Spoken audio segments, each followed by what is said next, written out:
बिस्मिल्लाहिर्रहमानिर्रहीम। अस्सलाम वालेकुम। कैसे हो प्यारे बच्चों? उम्मीद करती हूँ खैरियत से होगी। क्लास 4 की मैथमेटिक्स है और हम डेसिमल्स पढ़ रहे हैं। तो आज हम डेसिमल्स के अंदर जो डिवीजन है उसके कुछ प्रैक्टिस क्वेश्चंस करेंगे।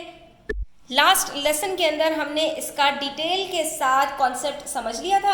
आज पेज नंबर 211 के ऊपर हमारे पास कुछ मजीद क्वेश्चंस हैं, तो मेरे साथ साथ करते जाइए, पेंसिल साथ में ले लीजिए, वीडियो एंड तक देखिएगा ताकि कोई पॉइंट आपसे मिस ना हो। ठीक है, यहाँ पर हमारे पास कुछ नंबर्स बाहर लिखे हुए हैं और कुछ अंदर लिखे हुए हैं। तो जो नंबर डिवीजन के इसके अंदर लिखा होता है इसको हम डिविडेंड कहते हैं, इसी को डिवाइड करना होता है। ठीक है, और जो बाहर नंबर लिखा होता है इसको डिवाइजर कहते हैं, इससे डिवाइड करना होता है। अब डिवाइड करने का तरीका हमने ये सीखा था कि हमने स्टार्ट करना है और देखना है कि डेसिमल हमारे पास कहाँ आता है। तो 4 zeros सिंपल हमने 0 लिख दिया यहाँ पर। उसके बाद जैसे ही पॉइंट आया, अब हम इसके बाद वाला डिजिट उठाएंगे तो हमने यहाँ पर पॉइंट लगा दिया। ठीक है, अब हम बाद में बात करते हैं कि आगे हमारे पास कौन कौन से डिजिट्स हैं। आगे हमारे पास 1 है। अब 4 के टेबल में अकेला 1 तो आता नहीं है, 1 की वजह से हमें अगला नंबर भी उठाना पड़ेगा। और जैसे ही हम 2 डिजिट्स एक साथ उठाते हैं डिवीजन के बीच में, तो वैसे ही हमें यहाँ पर ऊपर एक 0 लगाना पड़ता है। ये तो हम डिवीजन के रूल्स में सीखते हुए आए थे स्टूडेंट्स। ठीक है, इसमें कुछ नई बात नहीं है। अब जब हमने इन दोनों को उठाया तो ये बन गया 16, और 4 के टेबल में हमें पता है 16 आता है, 4 4s are 16, और ये यहीं पर कंप्लीटली डिवाइड हो जाएगा और कुछ नहीं बचेगा, 0 रिमाइंडर। तो हमारा आंसर आ जाएगा 0.04। कोई बात नहीं बच्चों, अगर ये चीज़ क्लियर नहीं हुई तो बार बार वीडियो को देखा करो, फॉरवर्ड रिवाइंड करके आपको चीज़ इंशाल्लाह क्लियर हो जाएगी। बीच बीच में कुछ इस तरह की बातें होती हैं कि जो अगर आप मिस कर दें तो आपकी जो है वो कॉन्सेप्ट क्लियर नहीं हो पाते। ठीक है, तो अब आपने क्या करना है, आपने इसको बार बार देखना है तो ताकि आपको ये क्लियर हो पाए। अब देखिए, हम मज़ीद क्वेश्चंस करेंगे तो ये आपको चीज़ और क्लियर होगी। अब 4 के टेबल में 6 नहीं आता, होल नंबर है, लेकिन 4 तो आता है ना, तो हमने यहाँ पर 4 1s are 4 लिख दिया। ठीक है, उसके बाद बच गया हमारे पास 2। ठीक है, 2 बच गया। हमने अगला नंबर 4 उतारा, लेकिन जैसे ही 4 उतारा हमें याद आया कि भाई 4 से पहले डेसिमल लगा हुआ था, तो हमने फौरन ऊपर डेसिमल लगा दिया। अब ये हमारे पास बन गया 24। 4 के टेबल में 24 तो आता है, 4 6s are 24, और ये बच्चों इसने कम्प्लीटली इसको डिवाइड कर दिया और हमारे पास क्या आंसर आ गया, 1.6। ये आंसर हमारे पास थोड़ा सा होल नंबर भी लेकर आया है। क्यों? क्योंकि हमारे पास यहाँ पर आप देख सकते हैं कि हमें जो 4 चॉकलेट्स डिवाइड करनी थी, ये कितने इसमें डिवाइड करनी थी, 6.4 लोगों में डिवाइड करनी थी। ये तो पॉसिबल ही नहीं है क्योंकि लोग कोई आधे अधूरे थोड़ी होते, वो तो होल नंबर्स में ही होते हैं। लेकिन बहरहाल कोई चीज़ अगर आपके पास 6.4 है, आप ये समझ लीजिए कि आपके पास 6.4 केक्स हैं, यानी कि 6 होल है, और उसके बाद जो आपके पास एक और केक पड़ा हुआ है वो 4/10 है। ठीक है, तो इसका मतलब है नहीं कि वो पूरा नहीं है और उसको आपने 4 बच्चों में डिवाइड करना है। तो इसको इस तरह से आप समझ सकते हैं। ठीक है, तो आपके पास आंसर क्या आएगा कि हर बच्चे को एक होल केक भी मिलेगा और उसके बाद 0.6 केक भी मिलेगा, यानी हर केक में से सबको 0.66 भी मिल जाएगा। ठीक है, इसको आप इस तरह से समझ सकते हैं। नेक्स्ट हमारे पास पार्ट सी है, जिसके अंदर हम देख सकते हैं कि यहाँ पर हमारे पास होल नंबर तो है स्टूडेंट्स, लेकिन ये होल नंबर इस डिवाइडर से छोटा है। तो अब क्या करेंगे, हमें जो है डेसिमल के बाद वाला डिजिट भी उठाना पड़ेगा। ये 2 डिजिट्स हम एक साथ उठाएंगे और हमारे पास जैसे ये 2 डिजिट्स एक साथ उठाएंगे, बीच में डेसिमल है, तो यहाँ हम डेसिमल लगा देंगे। उसके बाद देखेंगे 5 के टेबल में 26 कब आता है, तो 5 के टेबल में 25 आता है, 5 5s are 25, और यहीं पर हम इसको माइनस करेंगे तो ये हमारे पास 1 बच जाएगा। उसके बाद ये 0 हमने एज इट इज़ उतारा नीचे, 10 बन गया, 5 2s are 10 होता है, तो ये हमारा यहाँ पर कंप्लीटली डिवाइड हो गया और आंसर आ गया 0.52। ठीक है स्टूडेंट्स, इसी तरह से अब ये देखिए 3 1s are 3, ये तो होल नंबर था, एज इट इज़ हो गया। उसके बाद हमारे पास आ गया 0.6। पॉइंट जैसे ही आया हमने यहाँ ऊपर पॉइंट लगा दिया, 6 नीचे उतारा, हमें पता है 3 2s are 6 होता है, ये भी डिवाइड हो गया।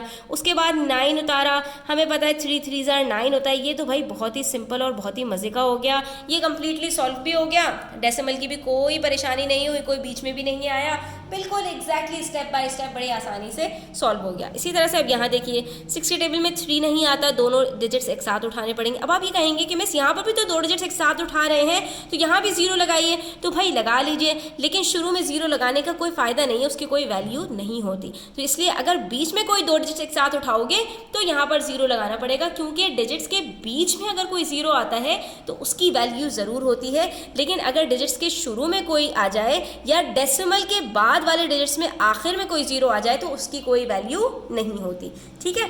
अच्छा, अब यहाँ पर हमने दोनों डिजिट्स उठाए, तो अब ये हमें कहेंगे कि हम भाई ये कब आते हैं, 6 5 30 आता है, ठीक है। हमने कह दिया चलो ठीक है। उसके बाद ये 2 बच गया हमारे पास। फिर हमने पॉइंट के बाद 4 को नीचे उतारा, जैसे ही उतारा वैसे ही ऊपर फ़ौरन डेसिमल लगा दिया कि कहीं कोई गलती ना हो जाए। अब हमने कहा कि 6 के अंदर 24 कब आता है, 6 के टेबल में तो 6 4 24 होता है। ये भी कम्प्लीटली डिवाइड हो गया। अब क्या बच गया, सिर्फ एक 6 बच गया, 6 1 6 होता है। ये भी भाई ख़त्म हो गया और आंसर आ गया 5.41। इस तरह के डिवीजन अगर आ जाए तो मज़ा आ जाता है कि इसके अंदर कोई भी जो है वो प्रॉब्लमेटिक चीज़ नहीं होती। उसके बाद अब ये देखिए 5 के टेबल में 4 नहीं आता तो दोनों डिजिट्स को उठाना पड़ेगा। 5 8 40 होता है, हमने ये लिया, बच गया 3। अब जैसे ही हमने 5 नीचे उतारा डेसिमल नज़र आ गया, ऊपर डेसिमल लगा दिया। 5 के टेबल में 35 कब आता है, 5 7 35 और ये हमने इसको डिवाइड किया। उसके बाद बच गया 5 और 5 1 5 होता है और ये हमारा कम्प्लीटली सॉल्व हो गया और आंसर आ गया हमारा 8.71। तो स्टूडेंट्स कितना मज़े का है ना, इसमें कोई भी जो है वो लंबी चौड़ी कैलकुलेशंस नहीं है, ठीक है। अब हम ये क्वेश्चन नंबर 2 और ये 3 भी देख लेते हैं कि इसको किस तरह से सॉल्व करेंगे। अब देखो मेथड सेम फॉलो होगा, ठीक है। आपके नंबर्स चेंज होते रहेंगे लेकिन मेथड में कोई चेंज नहीं आएगा। 2 1 2 एज इट इज़ हो गया। उसके बाद पॉइंट जैसे ही आया हमने यहाँ पॉइंट लगाया, लेकिन 2 के टेबल में 1 नहीं आता तो 8 भी साथ लेना पड़ेगा। जैसे ही 2 डिजिट्स एक साथ उठाने पड़ेंगे तो हमने यहाँ पर नीचे लिख दिए, लेकिन ये 2 डिजिट जैसे ही हमने साथ उठाए तो यहाँ पर एक 0 हमने लगा दिया। अब ये बन गया हमारा 1.0। अब 2 के टेबल में 18 कब आता है, 2 9 18 आता है, तो हमारा आंसर क्या आया बच्चों यहाँ पर 1.09। इस चीज़ का आपने यहाँ पर ध्यान रखना है स्टूडेंट्स, ठीक है। नेक्स्ट हमारे पास है 6 को हमें डिवाइड करना है 25.08 से, ठीक है। तो 6 के टेबल में 2 नहीं आता, 25 हम पूरा नंबर उठाएंगे। फिर 6 के टेबल में हमने देखा 6 4 24 होता है, यहाँ पर अभी डेसिमल टच नहीं हुआ तो हमने भी छोड़ दिया इसको। अब 1 हमारे पास यहाँ पर रिमाइंडर बचा, हमने डेसिमल के बाद वाला 0 उतारा तो फ़ौरन ऊपर डेसिमल लगाया, ये 10 बन गया। 6 1 6 ले लिया क्योंकि उससे पहले 6 आता है तो माइनस किया, आंसर 4 आ गया। फिर ये 8 उतारा तो अब ये कम्प्लीटली यहाँ पर डिवाइड हो जाएगा, कैसे, क्योंकि 6 8 48 होता है, ठीक है। तो ये आपने इस तरह से देखते जाना है कि कहाँ पर आपके पास कंप्लीटली डिवाइड होता जा रहा है आंसर, ठीक है स्टूडेंट्स। बस नंबर्स चेंज होते जा रहे हैं, बाकी हम वही करते जा रहे हैं। 7 के टेबल में 3 नहीं आता, 37 पूरा लेंगे तो 7 5 35 होता है, हमने उससे छोटा नंबर लिया, हमारे पास यहाँ पर कुछ बच गया दैट इज़ 2।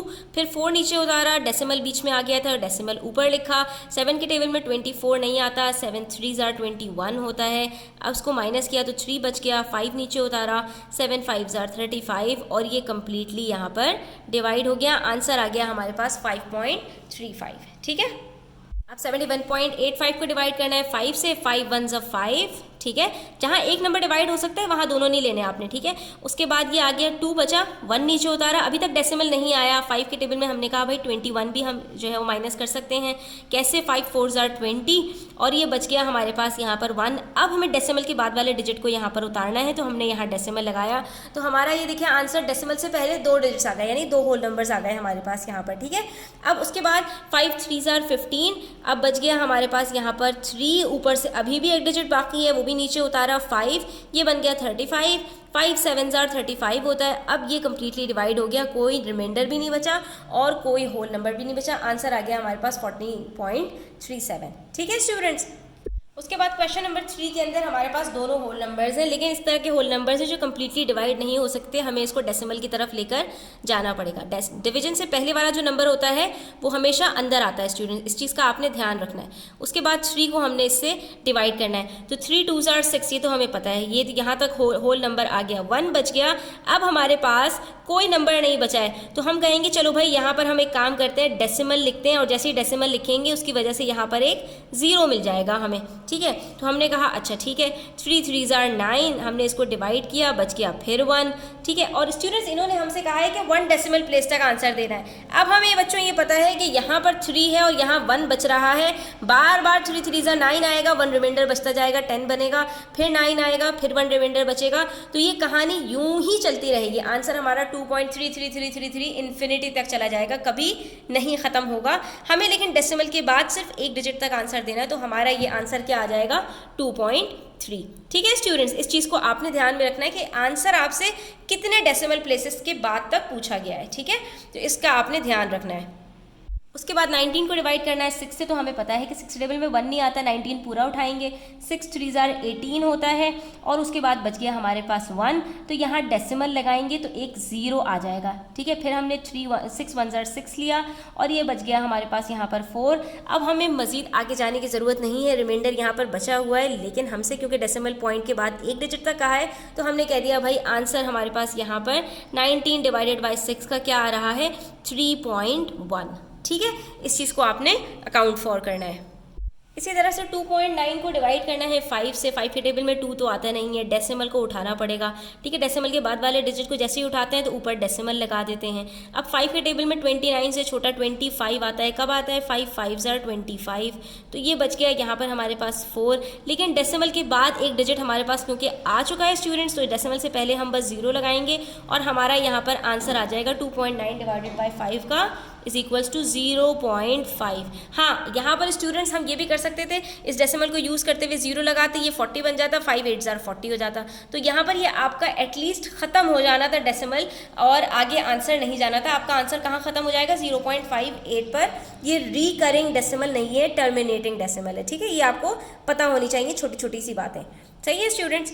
उसके बाद पार्ट डी के अंदर 9 को हम 554.36 को डिवाइड करना है 9 से, तो हमें पता है कि 9 के टेबल में 54 कब आता है, 9 6 54 होता है, तो ये तो हमारे पास यहीं पे ख़त्म हो गया। उसके बाद आ गए डेसिमल के बाद वाले डिजिट्स की बारी, तो हमने यहाँ डेसिमल लगा दिया, 3 को नीचे उतारा, लेकिन 9 के टेबल में 3 नहीं आता तो 6 भी नीचे उतारना पड़ा। जैसे ही 2 डिजिट्स एक साथ उतारे यहाँ 0 लगा दिया, ठीक है। उसके बाद हमें पता है कि 9 के टेबल में 36 कब आता है, 9 4 36 आता है, तो हमने यहाँ पर कहा कि भाई ये तो हमारा डेसिमल यहाँ पर कंप्लीट हो रहा है, लेकिन हमें 1 डेसिमल प्लेस तक आंसर कहा था लिखने के लिए, तो हमने कहा कि 54.36 को अगर डिवाइड करेंगे 9 से तो आंसर आ जाएगा 6.0।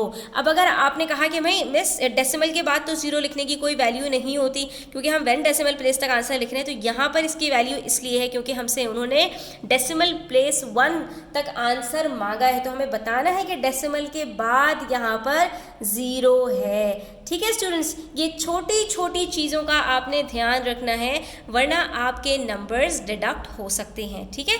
और यहाँ पर हमारे आज के प्रैक्टिस क्वेश्चंस कंप्लीट होते हैं। आई होप स्टूडेंट्स आपको क्लियर हुआ होगा। स्टिल कोई क्वेश्चंस हो, क्वेरीज हो, कमेंट सेक्शन में आप पूछ सकते हैं। Thanks for watching the video till the end. Take care, अल्लाह हाफिज़।